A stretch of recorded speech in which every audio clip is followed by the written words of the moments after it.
to stay dry the things that we eat. So here I have the tomato and the okra are actually from my daughter's garden. So here I have some quinoa, okay, grains. General rule of thumb here is reduce the foods or eliminate the foods that have a lot of processing and try to go as natural as you can. So let's say, for example, we have an apple. Would we rather have apple juice or apple sauce or the actual raw apple? And I think you know where I'm going with this. We'd rather have the raw apple with the skin on. We want to have foods that we're eating that are going to give us lots of nutrients and also a lot of fiber. So fiber helps poop move through your body. And so when you eat, your body is processing that food and then it takes the nutrients that it needs and the stuff that it doesn't need, it's entering into your colon, okay, and your intestines. And so it's winding around so many feet here in your intestines, and then finally it's making its way down to your rectum and then out your anus.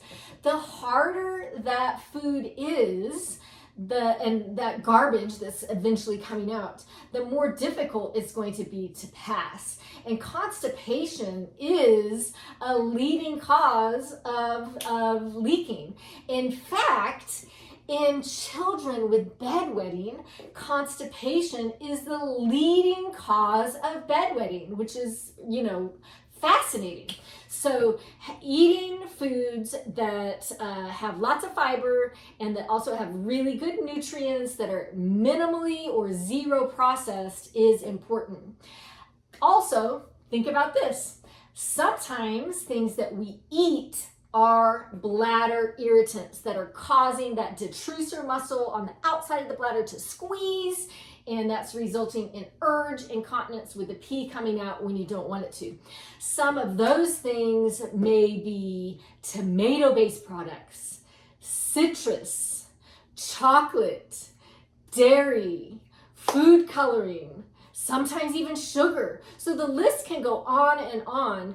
And by no means am I standing here saying eliminate all of those things from your diet, because sometimes those are really, really important parts of your nutrition intake.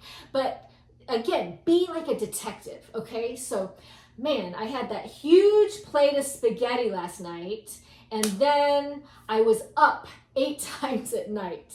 Okay, maybe there's a connection between what you had for dinner and how often your bladder was squeezing in the middle of the night, waking you up that you needed to go to the bathroom.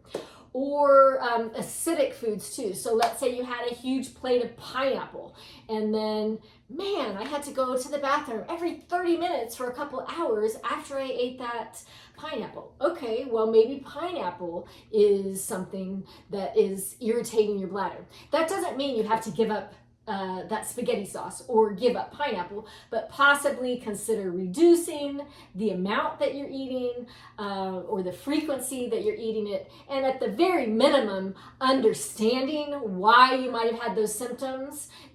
That's empowering. So yes, if you want to eat that same plate of spaghetti again, and you know that you may get up again 8 times at night to go to the bathroom, that's your choice. But you understand, okay, here is what I'm doing to my bladder, and my bladder doesn't really like what I'm eating or what I'm drinking, but it's so important to me. I'm going to override those symptoms. It's worth it to have those symptoms to have whatever that is that you're eating or drinking. All right, let's go on to the next one.